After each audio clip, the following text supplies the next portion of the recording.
Tina. We knew of the ongoing hostilities between Ron and Tina. So when we talked with Kim Miller, we asked her if she had ever met Tina, his ex-wife, and she did met her on a couple of occasions. Tina's mother, Ann, however, was a regular client, was in there on a regular basis. With Tina previously eliminated from the investigation, detectives asked him more about Tina's mother, 52-year-old Ann Trexler. She told us Ann's talking to her and telling her about these problems with her daughter going through this custody battle with her ex-husband. And she was upset about it. She's afraid she's going to lose her grandchild. Ann had told I got the main lottery ticket. That's what on I'm saying. their home to provide legal assistance to Tina. Could the custody battle be the motive behind Ron's murder? You missing At something? that point, we were trying to determine exactly who she was. She hadn't really been on our radar at all. We knew that she was Tina's mom. We knew that she was Tina's alibi at the time of this crime. Ann Trexler, no criminal history. That's my Pocahontas. Wonderful grandmother and fine Christian lady who would never be involved in something like this. I got 17 Investigators contact Ron's wife, Angelica, diagnosed personalities. custody dispute with Tina. I can understand 17 languages fluently. Former mother-in-law. Apparently they had a good relationship. I'm a genius. When You guys are good. and them were Thank you. But it was just a constant battle over visitation rights. Always just such a fight with her. Looking to see if Ann could have anything to do with Ron's murder. Detectives bring her in for an interview. When we talked to her, You doing okay? she stated to us that there was no way that she had anything to Now do what with happened? killing. She did I don't not like my want phone. him dead. Matter of fact, And she don't said either. she loved him.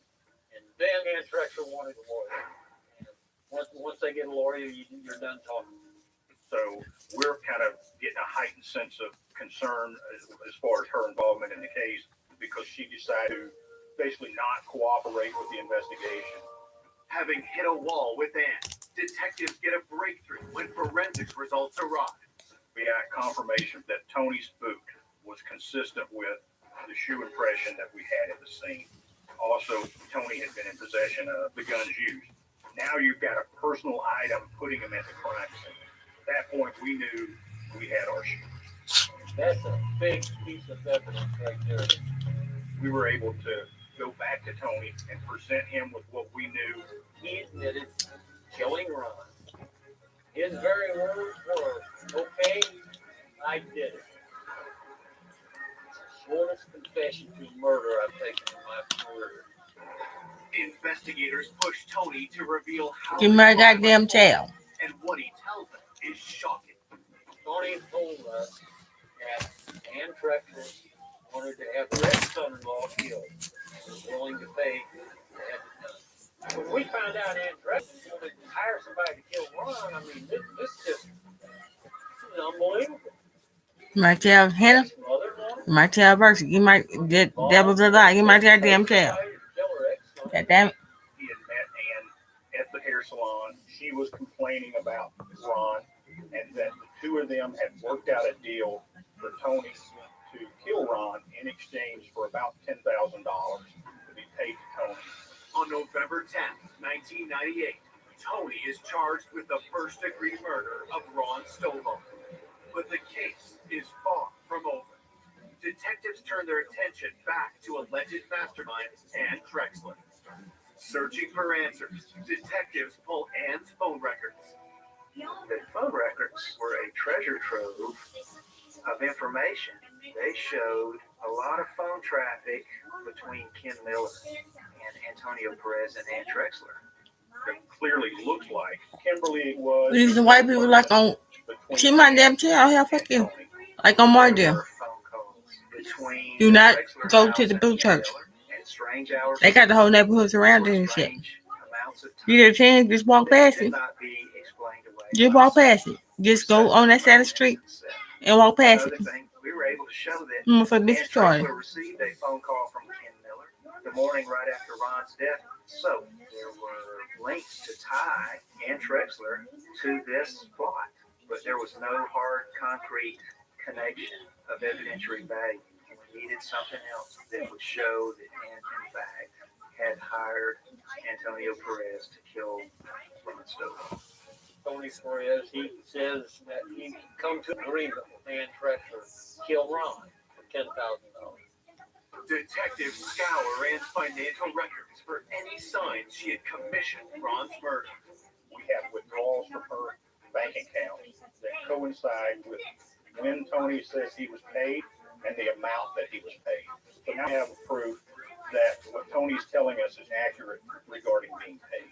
With regard, I'm gonna take Toro. none of us had ever worked a case. But she's So it's kind of a shock that all of these yeah, man. kind of line it up to What's support she is the motivation. Every tell. We felt like we still cannot make the case against Ann Trexler. We needed someone to corroborate what Tony Perez said. We needed somebody else that could draw the line between the money And then Goody said, "Thank and you. murder of Ron Stoker. You got somebody to put it with. You have to go back to Like Suge got the middleman. big dog next door. She's Suge, the man. key to this.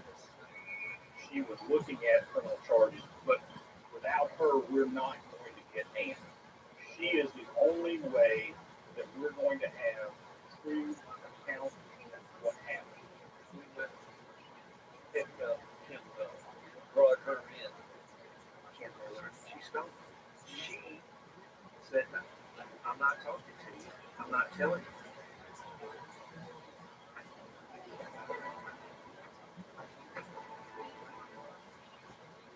Investigators Sure, your dog's around the corner. have charged That's who Tony spicy Perez husband with you. murder and believe the mastermind is Ron's former mother-in-law, Ann Trexler. But to build an ironclad case, they need Tony's girlfriend and go-between, Kim Miller, to share what she knows. However, Kim is refusing to talk. It really wasn't until we actually laid out in front of her the Oh, you got the one the dog got between Ann and her and Tony. Kyle Cujo the We third. were able to They got me convince her fucked up. to cooperate with the investigation. We let her know, she was going to be charged. Yeah, Mr. Junior, I wasn't got him. You motherfucker retarded. Prosecutors offered Nobody got me Kim fucked up. a reduced sentence in exchange for testifying against Ann Trexler. Eventually, Kim takes the deal. Kim sang like a songbird. Kimberly was very adamant that there was That's how I got that shit. I don't give a shit. for Ron. To the guilty, you don't work in Carmen Music and shit.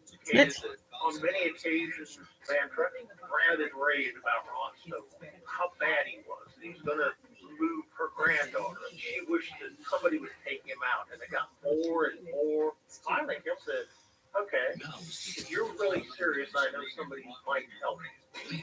Kim You might not sell these, but you don't work. I don't give a shit. No, I don't. Guilty don't work right there and shit. Kim then That's why he said you only gonna charge her $20 for it, bitch. Tony You're a drove to crackhead. the Stovall house to lie in wait for Ron.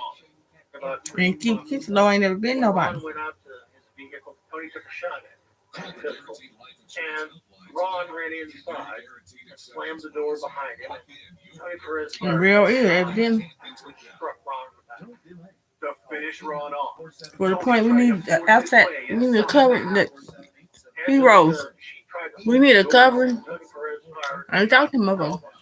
We need a cut. Sure, I'm not talking to that motherfucker. We need. I'm not talking to that motherfucker. No, I'm not. On the floor, We need a covering on the top of the. said this is for her.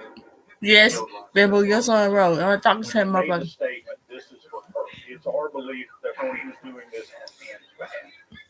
Tony came there to do one thing. That was to kill Ron Stoker. Once he had made his getaway, he was able to reach out to Kimberly and make notice to her that, in fact, the job had been done. And then, of course, she notified Ann. Kim swears Ron's ex-wife, Tina Trexler, wasn't involved in their murderous plan. Law enforcement looked at Tina Trexler. Her mother Pam may have confided in her, but no one can get that much evidence. He a pussy. He a pussy pussy. You ain't never had none. No. I'm not talking to that somebody. He like Joe, but I'm not. I don't give a shit. So I heard the whole goddamn conversation. No. I won't have visitation. And he left my daughter. He married somebody else, he should not be able to get away with it. From an investigator's perspective, Ann carried just as much weight as Tony. Without Ann, I drove all the way out there. Ron Stovall was. On February 15th, 2000, I heard the whole conversation. You gotta explain to the motherfucker former son-in-law, on the phone. Stovall. And the cops called and said, got her, she's in jail. She is morbidly You just gonna shoot your damn self. darkest, blackest soul ever. And then she'll put on a face like she's just innocent. The killer, he didn't know Ron. And knew Ron. I do not understand how somebody has so much hatred in their body, in their mind, in their heart. In court, shooter Tony Perez pleads guilty and is sentenced to life without parole. In February 2000, Kim Miller is sentenced to 5 years probation as part of her deal with prosecutors. Finally, in 2001, Ann's trial begins and she pleads not guilty. Ann Trexler took the stand. He testified about not being involved. She testified about her concerns of her grandchild and the fact that she had absolutely no involvement. On May 14th, 2001, the jury finds Ann Trexler guilty of first-degree murder. She's sentenced to life in prison without parole. There's a little piece. I'm in a little piece. Horrible thing. A little justice, I guess. It's a little emotional sometimes. It's not just me. You know, we're a whole team working this thing. And we're celebrating. I'll just say that. We're celebrating this. The most striking thing to me is that these are all ordinary people. And it's a little bit frightening to think that people who are walking around living everyday ordinary lives would be capable of this. The one that initiated it all was someone that if you passed on the street would look as innocent as they come. For Ron's family, his loss continues to be deeply felt. I miss son-in-law, but my poor daughter, she never got the honor she deserved. She never got her daddy. We celebrate his life all the time. He loved life. He loved to be happy. And I tried so hard to keep his memory alive. Very much so.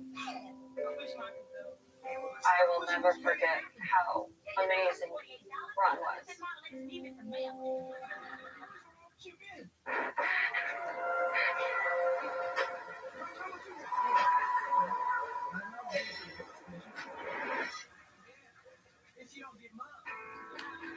A charming and spirited young mother. Oh, she was so vivacious, like a little firecracker. She was sweet and loving, but she just didn't take any crap off anybody. Is found strangled in her bedroom. Whoever did this left her there with no chance. Police face a challenging crime scene. There was no forensic evidence whatsoever. No fingerprints, no eyewitnesses. The case was definitely a three-gun case. And a long list of suspects. He had been hanging around her desk. He had made some comments that really creeped her out. She had had some troubled boyfriends in the past. He didn't want to accept the fact that they were done. The relationship was over. He would think that whoever did it had a short side. Until one big break reveals a culprit. And one key piece of evidence, the aha moment in the case. And it shocks everyone. When they finally discovered who it was just real. There's no rhyme, there's no reason behind it. It was absolutely senseless.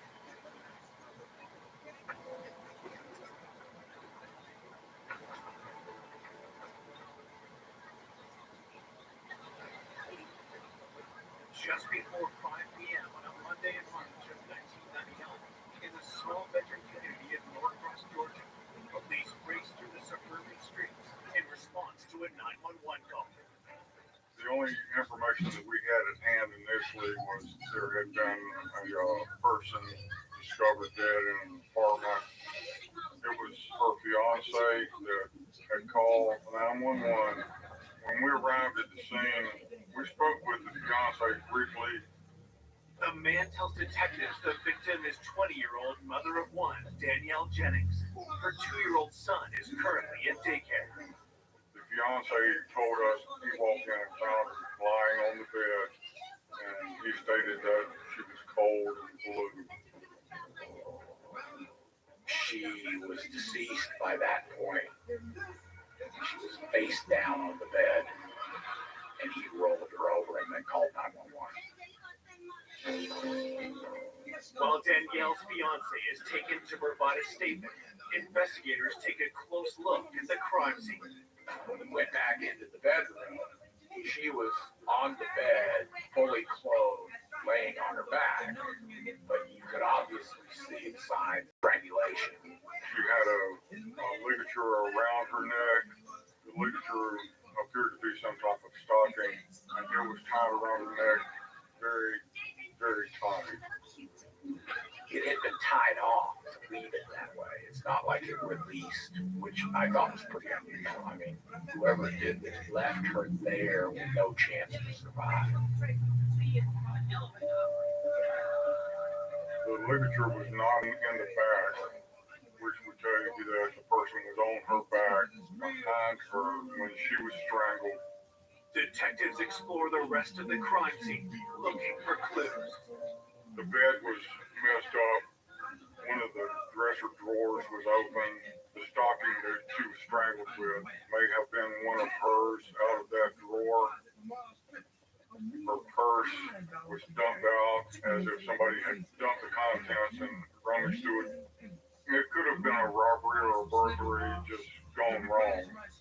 However, there was other stuff such as cameras, miscellaneous jewelry that could have been taken, but they were not taken.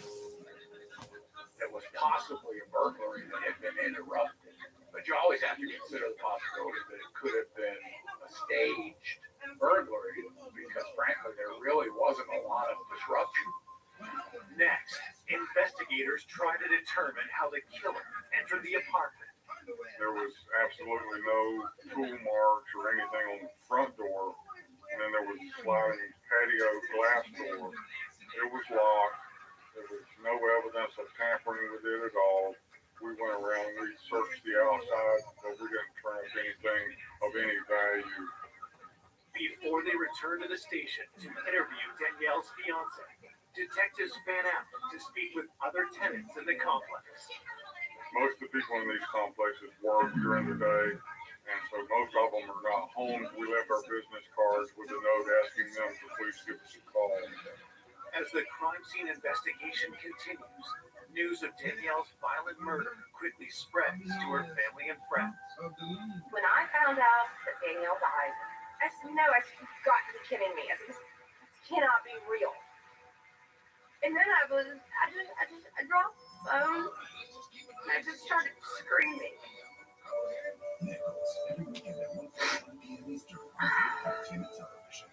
I was absolutely in utter shock. How does one handle the information that your best friend, your sister, the person that you basically love more than anybody in this world is gone? Why would somebody do this to such a loving, caring, beautiful person?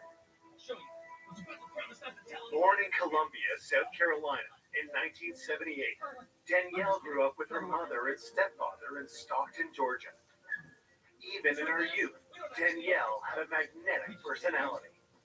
She was beautiful, strong, tenacious, ferocious. She's very fun. Danielle was always ready to have a good time, to laugh. Oh, she was so vivacious, like a little firecracker.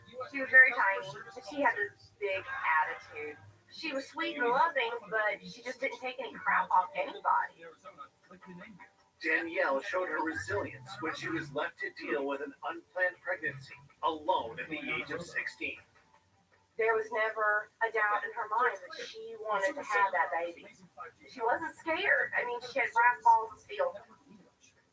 She wasn't going to let her age stand in the way of being a good mother. Danielle gave birth to her son, Tristan, in 1996. She was so proud. I could see her little attitude in him. The new mother longed for her son to have a father and hoped she had found one when she started dating Luis Payano. We grew up with Louis, so we go way back with him. We met Louis in our early teen years. Danielle was always partial to Louis, and Louis and Danielle were dating. I was so thrilled. And the way that Louis would look at Danielle, like she would walk into the room and he would just light up. Soon, the couple moved into an apartment together, and Danielle landed an office job at a landscaping company. She was so excited to have like what we titled a big girl job. She was very proud of herself. We were all very proud of her, you know? She was going places.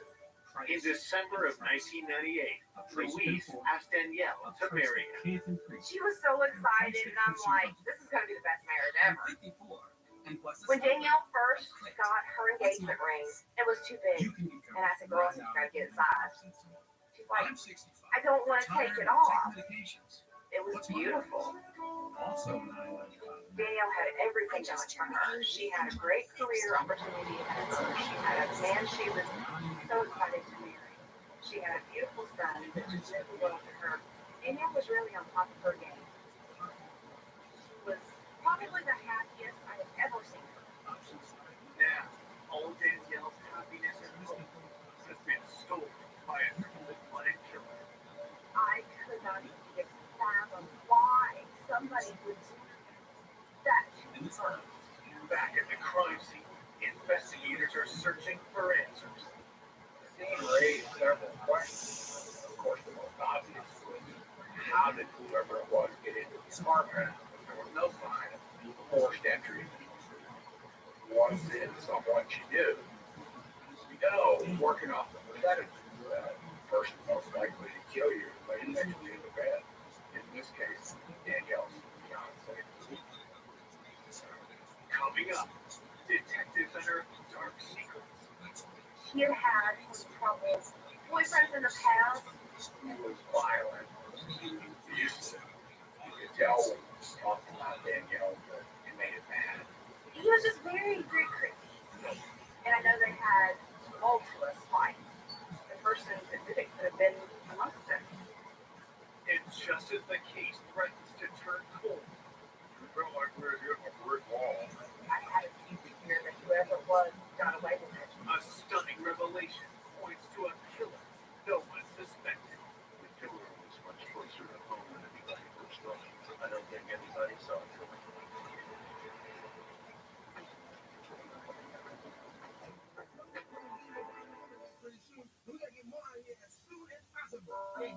Police investigating the murder of 20-year-old mother Danielle Jennings have their first suspect, her fiance, 25-year-old Luis Payano. Even though he's her fiance, everybody remains a suspect until such time that we solve the crime. Investigators question the distraught young man. He was very emotional, but romance can raise anger to a level sometimes that leads to homicide. Detectives begin their interview by asking Louise about Danielle's movements the day of her murder. He stated that he had been at work all day. The last time he had seen Danielle was when he left to go to work. According to Louise, they had both left the apartment at 6:45 a.m., but Danielle went back into the building to get something. He tells detectives that Danielle seemed distracted because of an upcoming work meeting. She was supposed to be having a meeting with management that day. She didn't feel easy about it. Louise says Danielle called him at work around 11:30 a.m. She wanted to see if Louis could have lunch with her, but he was tied up at work and he couldn't break free. They didn't have lunch, and later in the afternoon, he couldn't reach her. He called her at work, and they told him that she had gone home at lunchtime. but she didn't come back from lunch after a couple of hours. Luis tells investigators he called Danielle's cell phone and their apartment. He stated that he was trying to get hold of Danielle and was not getting a response, and then he left work and went home to see if she was there. Luis said that when he got home, the front door was unlocked, and that really surprised him because they were pretty careful about keeping the front door locked. Detectives asked Luis about his relationship with Danielle. We wanted to find out if they had domestic issues. He said that it was a very good relationship and they were very much in love with each other. To verify his story, detectives call Luis's work and Danielle's loved ones. Her family and friends stated that they were just a young couple that were very much in love and looking forward to getting married and spending their life together. She had had some troubled boyfriends in the past, but Lewis was on the up and up. I mean, he was setting up a financially stable life for him and Danielle and Tristan, and she loved him so much. Danielle's friends are adamant that Luis would never harm her, and his alibi seems solid. We were able to confirm that he had been at work all day through statements of his coworkers. As a result, he was eliminated as a suspect. Now you're on the hunt for other suspects. With Luis in the clear, detectives ask him if he knew of anyone who may want to harm Danielle. He brought up Jeff, a co-worker of Danielle. She had filed a sexual harassment complaint against him at work. That piqued our interest a little bit. We immediately went to Danielle's place of work and met with her supervisor and discussed what was going on. Danielle's supervisor tells detectives about the young mother's harassment complaint against her coworker. He was a middle-aged man. He worked at the same landscape company. He had a different job. He was in management. Danielle told her manager and supervisor he had been hanging around her desk and he had made some comments that really kind of creeped her out and acting inappropriately at work. There was a big age difference between Danielle and Jeff. He was 40, she was 20. He had asked her out for lunch, and she told him that she had a fiance that she loved. And he had made a comment to her that if he was 20 years younger, things would be a lot different. Danielle had briefly touched base with me about the situation that she was having at work. Dude was kind of crushing on her, and she was trying to get that, under control. But I said, just don't let it get out of hand. She filed a complaint. I kind of admired her grit. She wasn't going to take it. The company was very responsive to her complaint. They took it seriously. They moved quickly. Detectives note the timing when told of the company's response. That day that Danielle was killed, she was supposed to be having a meeting with upper management about the sexual harassment charge. Once we realized that the meeting had taken place that day, that was something that was suspicious. Talking with the management, we found out Danielle was anxious and nervous about the meeting. She was a relatively new employee when she made the complaint. That was one of the reasons she was so nervous, because his career was in a certain amount of jeopardy.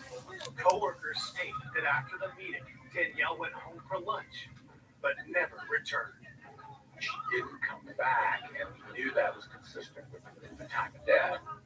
You had to think, where was the coworker at the time? Detective suspicions increased when they learned that Jeff was out of the office and did not return until late in the day. Was this too much of a coincidence? Could he have killed Danielle as revenge for her complaint? We definitely wanted to speak to him face to face.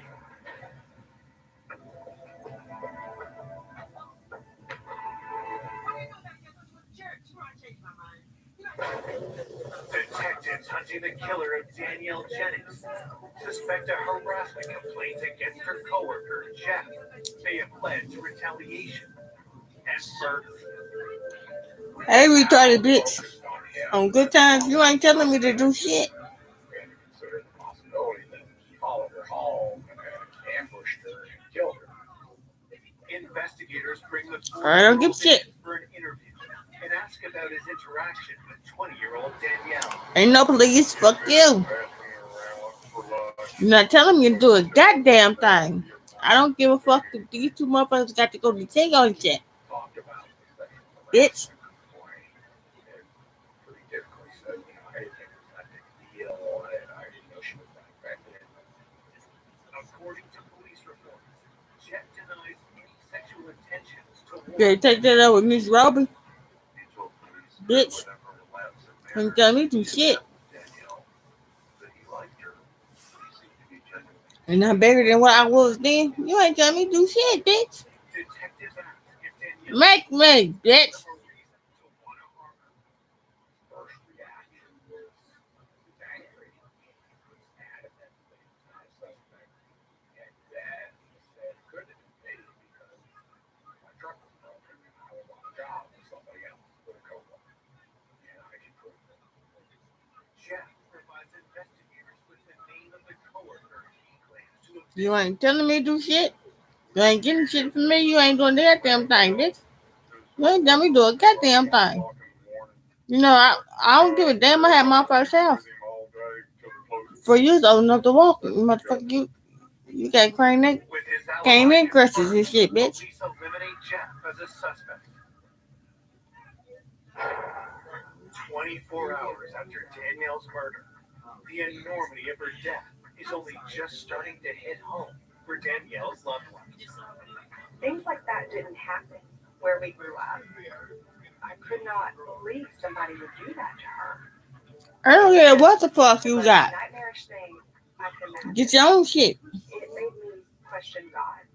Why would you let something Y'all like dead that there and happen shit, to her? bitch. I didn't want to accept it. I couldn't sleep. I kept saying He dead, bitch. she's dead. Danielle should not be dead. Let's go 105 Rise. The following day, Then go shut your goddamn mouth, bitch. autopsy report and scoured for anything that might point to Danielle's killing. The manner of death was asphyxiation or strangulation. The medical examiner stated that she probably lost consciousness within about 15 to 20 seconds after the liquor. Let alone school 102 and shit. Rise, police. It became clear that she's Air surprised Force that Manor. her Any sector boarded up has school, had motherfucker, nothing period. Where you rise and shit, bitch. Came out of nowhere. They know the truth. Why they bullshit? Positioning of the knot. Someone had come up behind her with the nylon stocking, pulled it tight until she lost consciousness, and then tied it off. Yeah, look at your demons and shit, bitch. She had not been. Talking about, do I remember what I did last, what you did last time I survived? This case was a definite whodunit case. There was no evidence A whole lot didn't. found at the scene that could help us.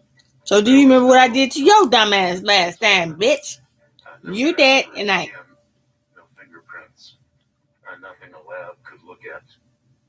After striking out with the autopsy, investigators revisit the theory that the homicide was a robbery gone wrong. We don't live there, so we don't know what's supposed to be there and what's not. We asked the fiance to go back through the apartment with us and tell us what he sees missing. The smallest detail sometimes helps point us into the direction of the suspect, but nothing was missing according to the fiance. At that point, we had absolutely nothing to go on, other than the stockings that she was strangled with. Detectives ask Luis if he recognizes the stocking. We wanted to know whether it came from her.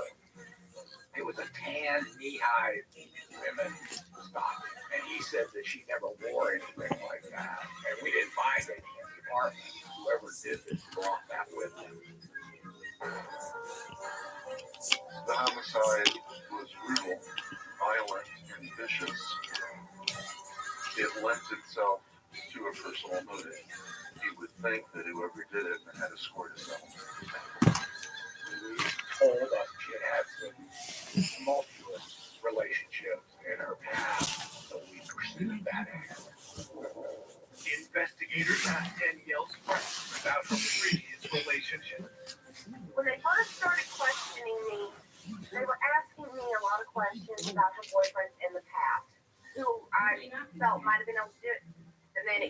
that, Eddie, he was a tow truck driver and he was a big guy. And he was just very, very creepy to me. Her best friend told us about her ex-boyfriend. He was violent. He was abusive. She ended up having to get a restraining order on him. Eddie, no one ever really knew when he was going to pop up again. That was somebody we needed to look at. So he was happy to read the disclaimer on TurboTax Free Edition. Like 37% of taxpayers qualify. Form 1040 and limited credits only. 2 days after the murder of 20-year-old Danielle Jennings, friends have alerted investigators to Eddie McElwain, an ex-boyfriend with a violent history. We learned a lot about her former boyfriend. We learned that she had begun to see him when she was a teenager, when she was younger. Friends reveal Danielle started dating Eddie shortly after she became pregnant from another relationship. But Eddie's behavior soon raised red flags. As they got more serious, he became more possessive and controlling, and he definitely wanted to start isolating her from her friends and family more. I didn't want to be around him. I did not like the way he made me feel. I didn't like the way he looked at Danielle. I mean, sometimes look at her. He looked at her with disgust. And I know they had tumultuous fights. We learned that it had been an abusive relationship, physical and emotional. I mean, she would stand up to anybody, but as tough and as a badass as she was, I think she was a little bit afraid of him. Things only got worse with Eddie when Danielle gave birth to her child. Her family and friends stated that shortly after her son was born, Eddie was getting involved in drugs, and that was finally the straw that broke the camel's back, and she ended the relationship with that. Danielle moved out and tried to start fresh, but Eddie had other plans. She knew it was going to be difficult, but she didn't realize that Eddie was not going to leave Danielle in peace. He didn't want to accept the fact that they were done, their relationship was over. She never knew when he would turn Rudy, around you need some more baby stuff. She had gotten a restraining order against Eddie because he had been stalking her. He'd been driving back and forth in front of her house. He had gone to her work, and she was in fear that she was in danger. We found out that he had violated the restraining order several times. He would call her, leave voicemails for her. He would drive by her house several times a day or night. When police ask when Eddie last contacted Danielle, the answer is troubling. Danielle's family had told us that within the last few months he had been calling her, trying to get her to talk to him, but she would just hang up on him. Could Eddie have shown up at Danielle's apartment the day she was killed, leading to a deadly confrontation? I've seen a lot of domestic abuse cases, so I knew that there was a possibility that with his past that he could have done something like that. Investigators track down Eddie and bring him in for questioning. In the interview with Eddie, he was kind of belligerent and unhappy to be there and a little bit hostile. You could tell when he talked about Danielle that it made him mad.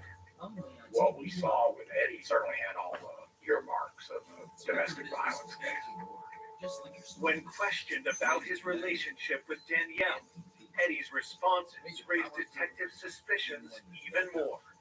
When he was asked about the relationship, his version was a little bit different. He never mentioned any abuse. He thought everything was great. We asked him when was the last time that he had had any contact with Danielle, and he said that he had not talked to her for at least a year or longer. We know that he's lying about that from speaking with Danielle's family and friends. We knew in the last several months he had been calling her. At that point, he's looking pretty good until you have to determine where he was at the time of the crime. Eddie tells detectives that he was working many miles away from where Danielle was killed. He said that on his job as a tow truck driver that he had to go out of state. Investigators immediately look into Eddie's alibi. His boss verified that he was out of state. He was able to produce hotel receipts and gas receipts that showed that he was actually out of state at the time of the crime. Whenever he responded to legitimate Please leave your message for 3 1 his whereabouts could be verified. Hey, bitch. It's a pretty tight house. Well, I tell you what out there they're taking a bath. It's another dead end for detectives. Yeah. Motherfucker, I ain't playing with you. Around zero, but we moved down the line. We're looking for somebody there. It was infuriating, frustrating. I had a fear that whoever was got away with it. But he's still way harder every day. I was really hoping that Make them excuses and shit. would find something. Because you're sitting here trying to point a finger at somebody that you don't know who. There was this air of suspense around everything. We didn't know at that time who killed him. The person that did it could have been a monster. We had basically eliminated everybody who was close to the victim. To get to that point of an investigation, we don't have anywhere else. Logically, follow up. With no more leads, the investigation is at a standstill. We felt like we were hitting a brick wall. And then we got a call that changed everything.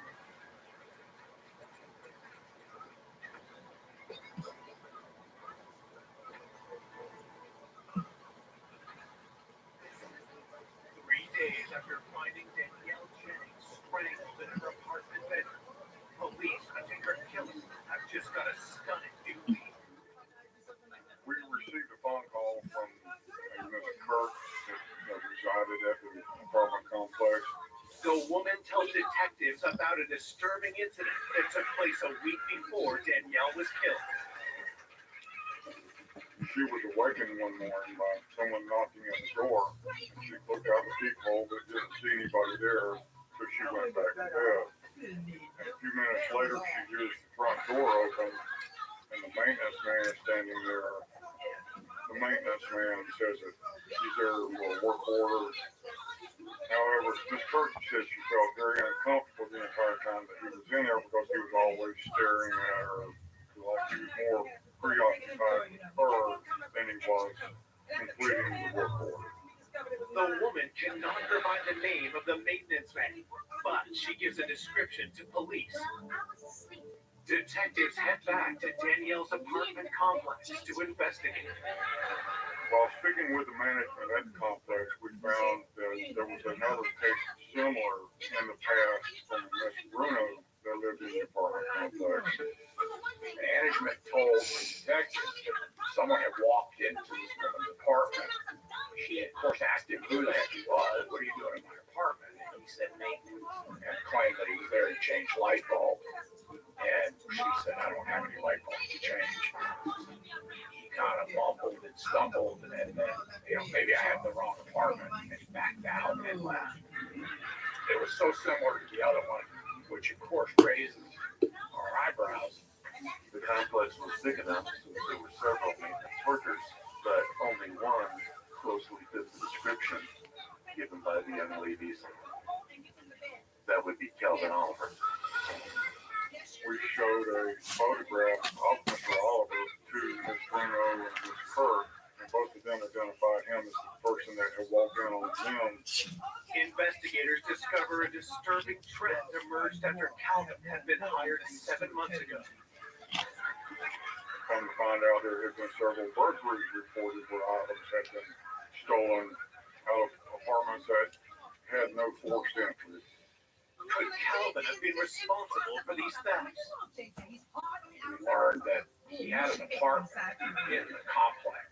The fact that he lives there makes it so accessible that he could walk around, not suspicious. We also learned that the custodians had access to the master keys in every apartment. He has complete access. Detectives search for any link between Danielle and Calvin. We found out that he had done a work order in her apartment a couple of weeks prior to the murder. That is somebody that you really want to look at. It went back to our original theory of if this was a burglary that it had been interrupted, he could have known that Danielle Jennings was gone during the daytime, and he decided that day to enter that apartment. Investigators hauled Calvin Oliver in for an interview, but made the call to slow play their suspicions. When Oliver was brought in questioning, we didn't want to tip him off to anything about the homicide, so he was interviewed initially about the burglaries. He absolutely denied any of that. He said, I didn't steal anything, I didn't go to apartments. He denied any involvement in any burglaries.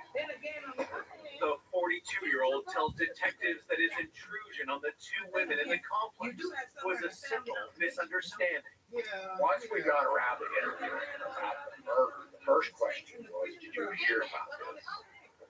It was kind of odd. You would have thought that the person who worked in that apartment complex the very early day would have heard everything. But he went, I think I heard something about it. I don't know much about it. I don't know that woman. He insisted he knew nothing about his hitchhiker that said to him. All he admitted to knowing her was that he had done the work order in her apartment. At that point, we had a pattern of conduct going into apartments. We had admission that he'd been in the apartment. We had nothing that directly linked him to the murder. With nothing concrete on Calvin, detectives end the interview. But before they let him walk free, police run a background check and are shocked by what they find. He had a criminal history of burglary and theft. There was an outstanding warrant on him for failure to appear on a burglary charge in another jurisdiction. That day that Danielle was killed, if he's in there and she walks in on him, that would be a reason for him to cause her harm because he doesn't want to go back to prison. He had an outstanding warrant, so he was held for that, and that bought them enough time while they investigated. Based on the burglaries that had occurred in the complex, we obtained a search warrant for his apartment. We're trying to see if we can find anything that would tie him to Danielle Jennings. We're looking for any type of stockings or pantyhose or anything that would be similar to the one that we found tied around her neck. Detectives find no matching stocking, but they do discover incriminating evidence.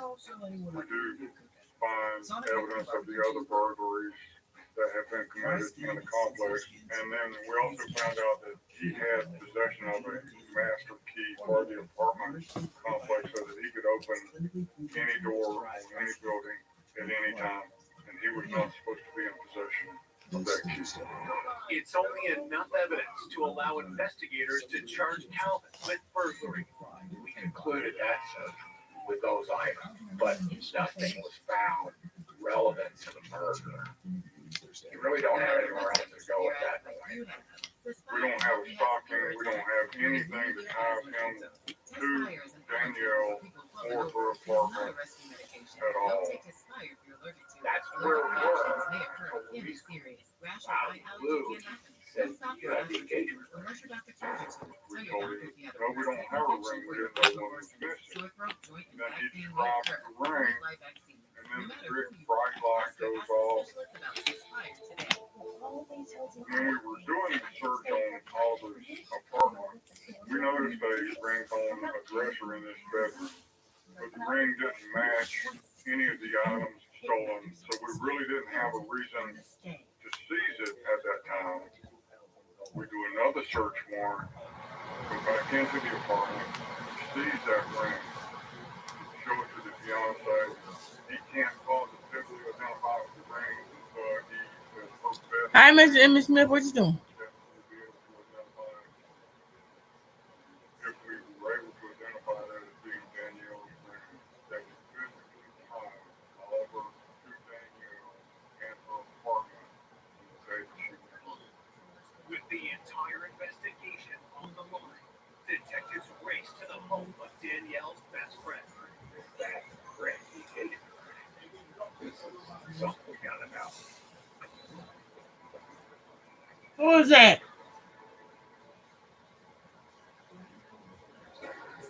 Investigators believe the key to solving the murder of Danielle Jennings is her missing engagement ring. We had that ring that we had the killer. Detectives have seized a ring from suspect Calvin Oliver's apartment. But is it Danielle's engagement ring? They hope her best friend can answer that question. The detective and Lois were there, and I said, "What's going on?" And the detective looks at me and he said, "Leslie," he said, "you know what Danielle's engagement ring was for?" And I said, "Yes, sir, I do." The detective said, "Is there any defining characteristics to this ring?" He goes, "I need you to be specific." And I said, "Yes, sir." I said, "It was thin. She had been banned so it stayed snug on her finger because she wouldn't take the dang thing to get sun." We needed to find out when the last time she had seen her wearing the ring. I said, "I saw Danielle the Sunday before she was killed, and she had a ring on Sunday night." And he takes the evidence bag out and he says, "Is this her ring?" And the minute I saw it, I knew it was her. When we had that ring and had it identified as being hers, we knew that we had to go. We knew we had the right person.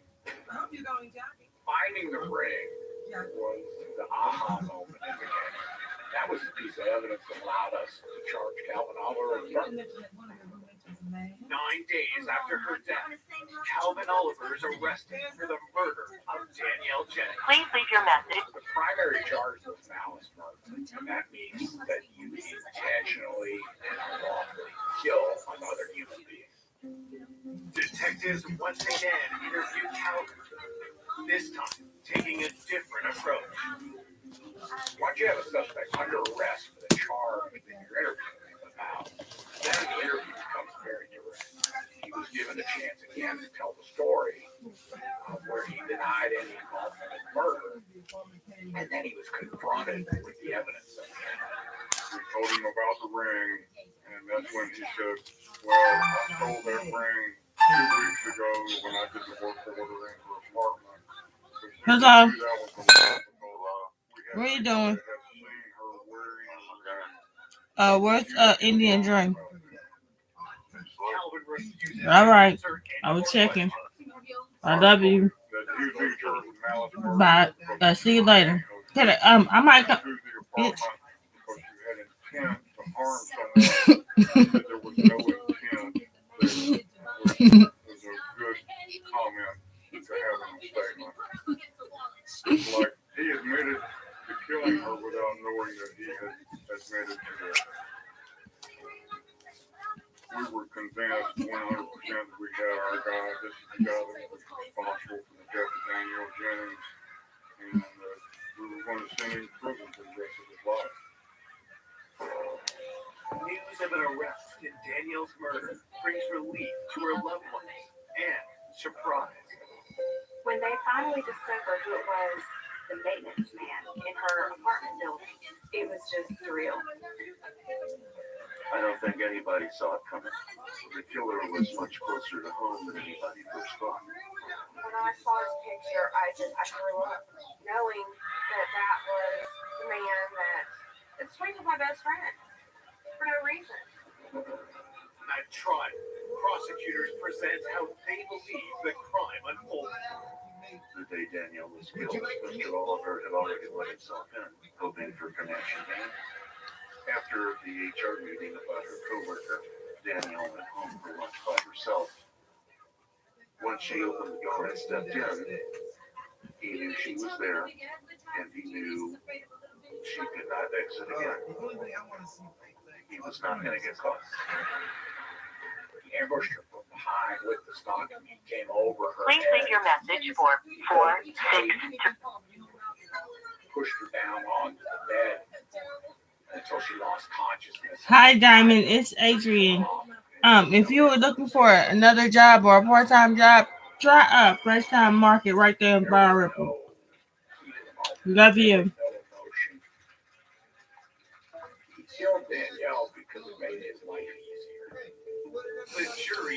about the prosecution's most damning evidence. Danielle's stolen engagement ring. I had to be the one to testify about the ring because I identified the ring. I actually had to look at that man. I had to sit there and look at him.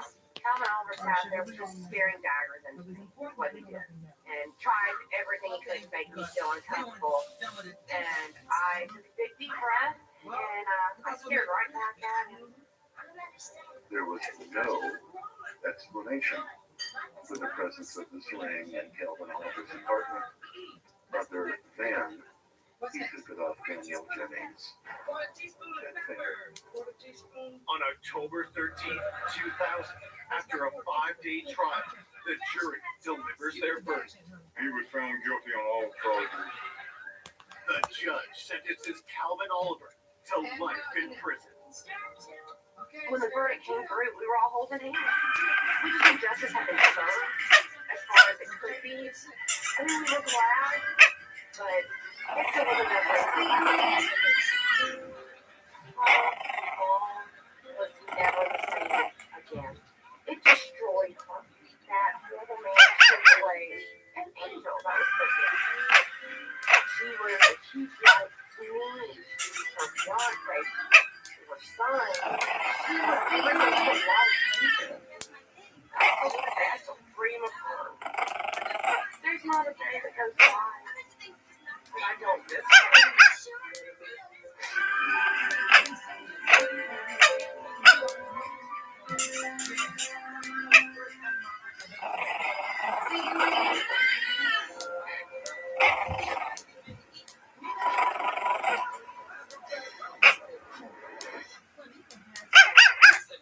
A wealthy commodities trader with the world at his feet.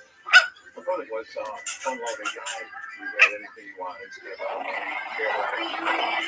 watching. Is viciously gunned down.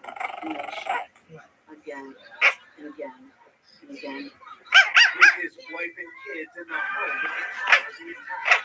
It was a very traumatic event for the family when people were gone. Threatening them. He had dismissed the past and brought it home with him. But a lot of it didn't at all. I had no idea at all how much could have happened. Police chase down the number of suspects. Lo que he visto.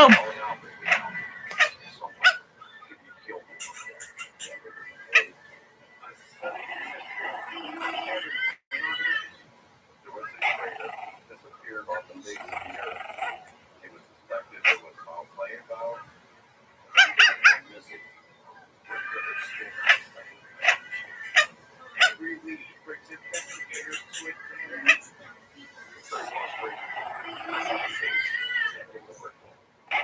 Until 30 years later, they told them a very big secret. When the shocking truth is revealed. That's not even human.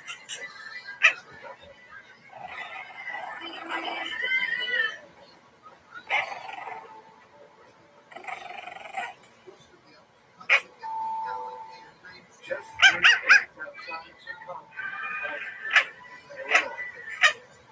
Abraham is in the outskirts suburb of Chicago. Safe, beautiful. Some would call it very rich, very large home, and very few crimes were committed in that neighborhood. But on April 30th, 1979, at 3:20 p.m., police received a distressing call from a 16-year-old girl named Becky Amore. A dad was shot. He was waiting for the child. Police wanted immediately. As we entered through the front doors, we were met by Becky Amore. She was crying and pointed downstairs. I went downstairs and I saw a male who was wearing a cell phone who appeared to have sunshine. There was a woman who was kneeling at the feet of the victim, crying almost in hysterics. The woman identified herself as Jackie Amore.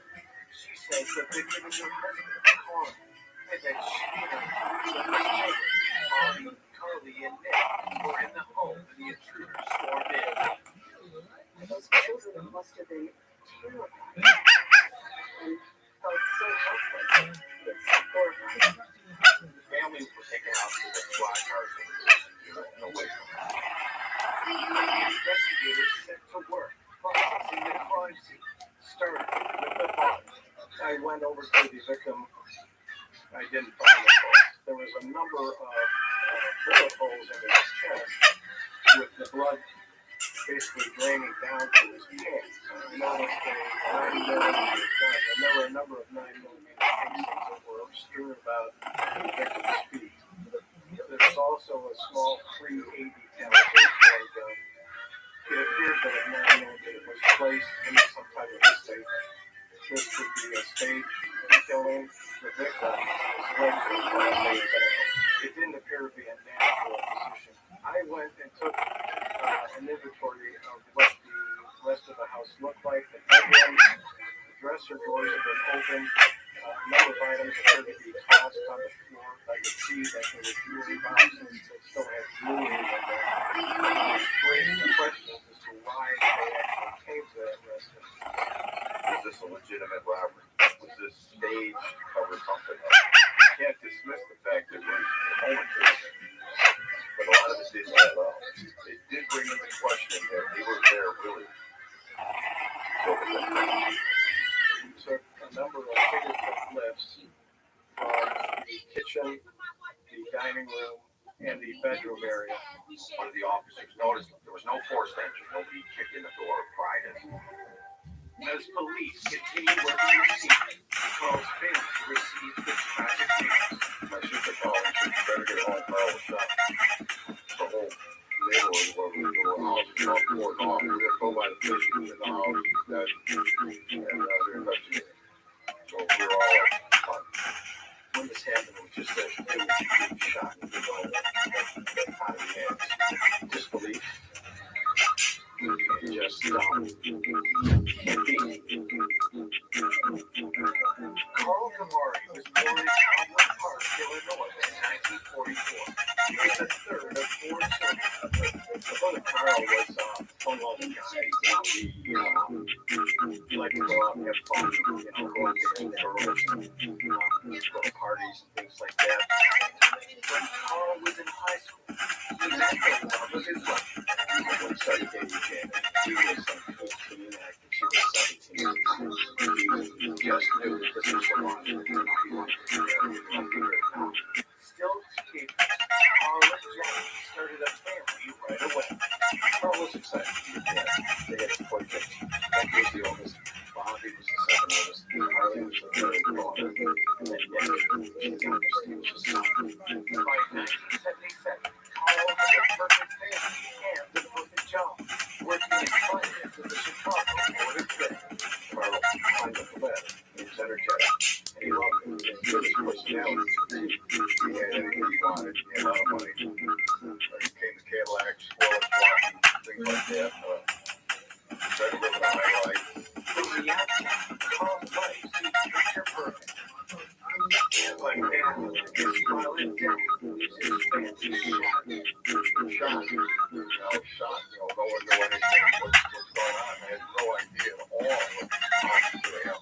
Investigators start by interviewing Carl's family, who were also witnesses to the crime. I took Jackie and the 2 girls out to the garage so I could get a general statement from them as to what happened. Jack was crying and very upset that he was crying. Body was crying. This was the most traumatic thing children could go through.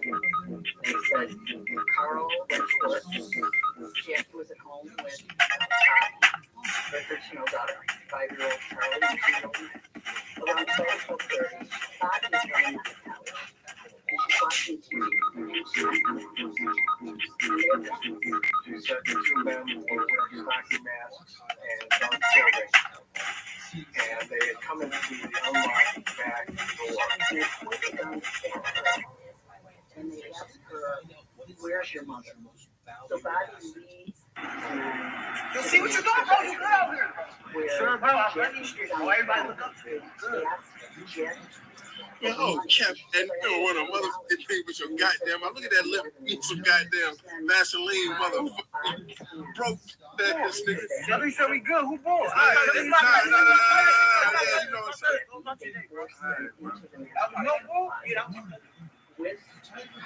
be sure we good up this joint, bro. Yeah, we be joking around. Like, I got bro outside, bro. You got the niggas running up to me like you take, you know what I'm saying? Nah, you good in my seat. You play like that. Don't give me shot in this city, bro. Right, you feel me? I mean, taking you to the hood, talking about you good. Niggas out here treating you, bro. Nah, I'm not cousin Billy. That's not hang with turkey niggas, bro. This shit crazy, bro. See what you got, bro? You good out there. Sure, bro. I'm not these streets. Why everybody look up to me? Man, oh, Cap, and you don't want a motherfucking thing with your goddamn. I look at that lip with some goddamn Vaseline, motherfucker. You broke that this nigga. I think so we good. Who bought?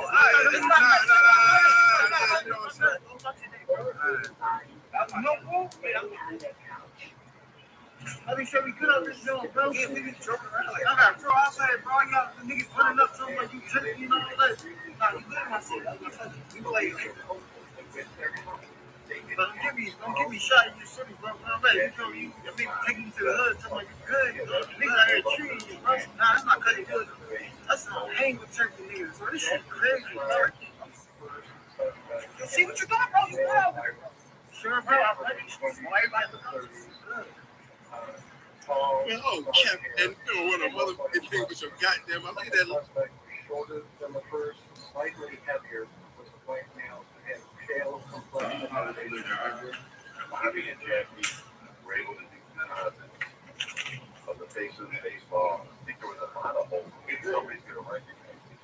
This is like a couple of sketch. We thought that would be it. That's it.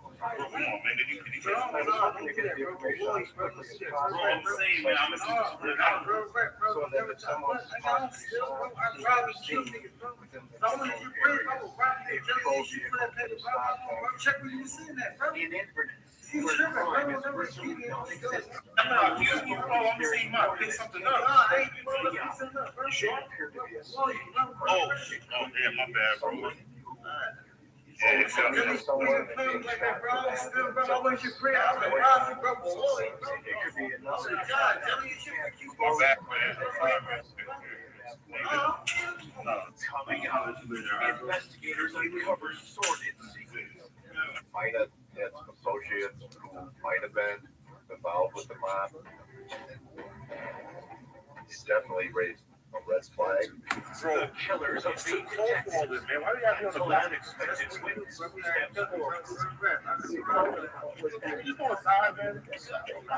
To reveal a degree is, bro. Once you agree, I know 200 degree murder. Nigga, I tell you shit, bro. Boy, bro, I'll bend you up this joint. Bro, man, stop the training, bro. Fine, tell me your shit, bro. That's what we do. We thugging up this joint, bro. Investigating the murder of I keep moving, right? I'm waiting for somebody to slide. They can fucking bend something.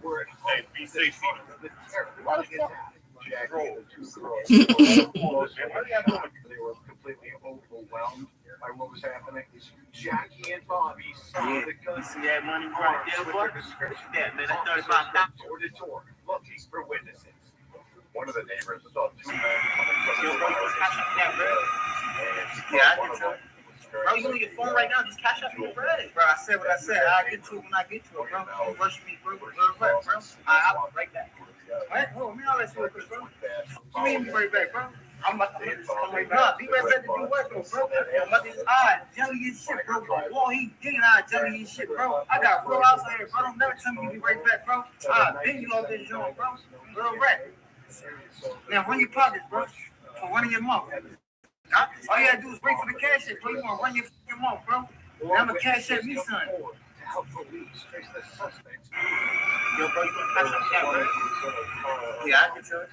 Bro, you on your phone right now? Just cash out me the bread. Bro, I said what I said. I'll get to it when I get to it, bro. Don't rush me, bro. I'll be right back. What? Oh, man, I'll let you real quick, bro. You mean be right back, bro? I'm about to just come right back. Nah, be right back to do what, though, bro?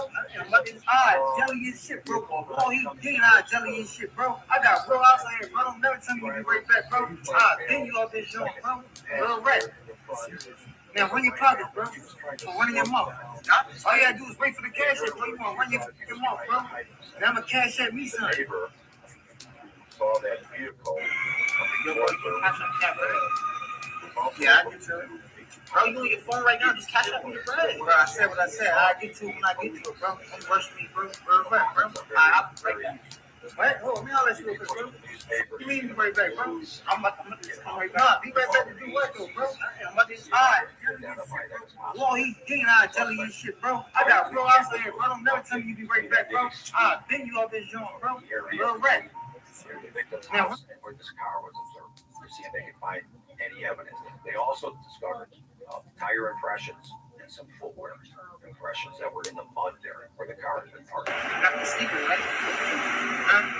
These sneakers, what do you think I should come? Send me a picture of them Jones, bro. I'll look at it later, bro. Bro, just look down. It's a picture, bro. Look. Send me the picture later, bro. I told you I can't look down right now, bro. For what? I got a bro outside, bro. Somebody started complimenting me, and I started jellying back. I'm a jelly and shit, bro. A loyal king, bro. Trying to me look down, bro. There's somebody gonna jelly my shit. Nah, bro. I got bro outside, bro. Send me a pic later, and I'll check it out, bro. Just look real quick. Bro. Be on point, bro. What? Don't hang with me. You don't like this lifestyle, don't hang with me then. Just a picture. I got the sneakers, right? Huh? These sneakers, what do you think I should come?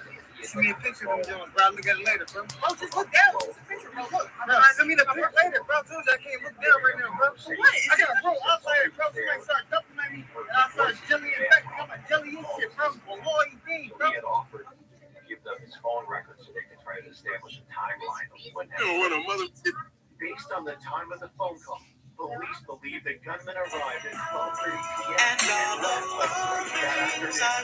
They spent over 2 hours in the home, a detail that puzzles the investigators.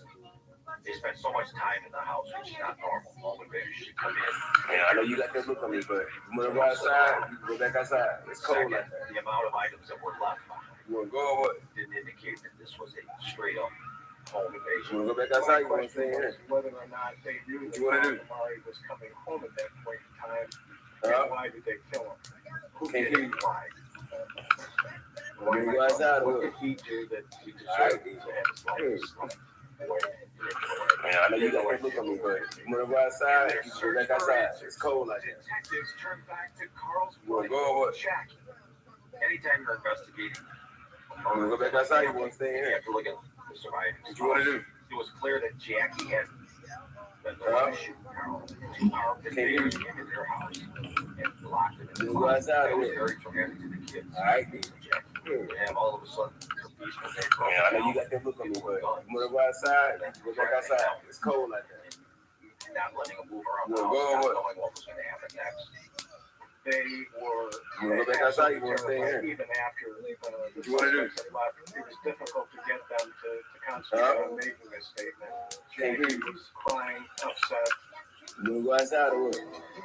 When Alright. detectives asked Jackie about her relationship with Carl, Man, I know you got that look on me, but you want to go outside, you can go back outside. It's cold like that. but what she reveals about You want to go or what? surprises investigators. Carl You want to go back outside, you want to stay in here? had a rather What you want to do? unorthodox situation at times. Over the years, they Huh? both had affairs, Can't hear you. and they would bring their lovers home. You want to go outside or We what? get information like that. Alright, then. Probable not. Man, I know you got that look on me, but you want to go outside, you can go back outside. It's cold like that. Had the couple's infidelity You led wanna go or what? to Carl's murder? You have to look at that as a You want to go back outside, you want to stay in here? Definitely raised. What you want to do? It was definitely shocking. Huh? Can't hear you.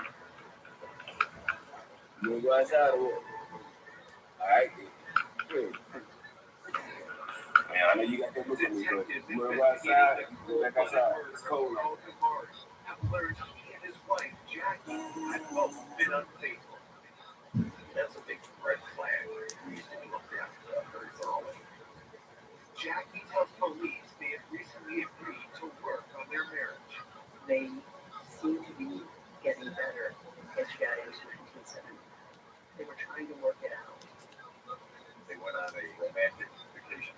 They were making a plan to do another big trip to Africa. They were buying a new house, and they would tell friends that, yeah, they started getting back together for the make an effort to make this work because 6 years before the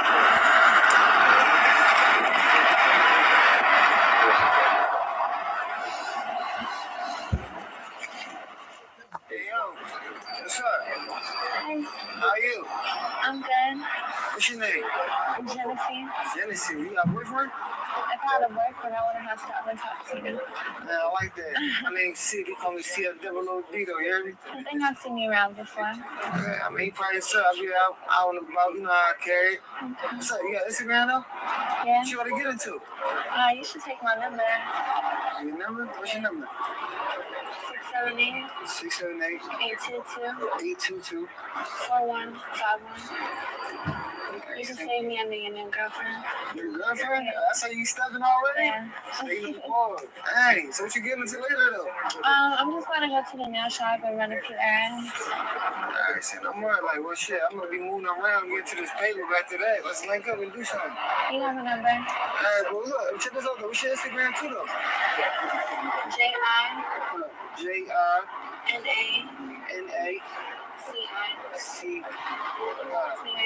This one? Nice. You a little baddie. I like a chain. Oh, that's nothing. I get money. I'll get you one, too. Real right. You sound like my type. Yeah. Got you.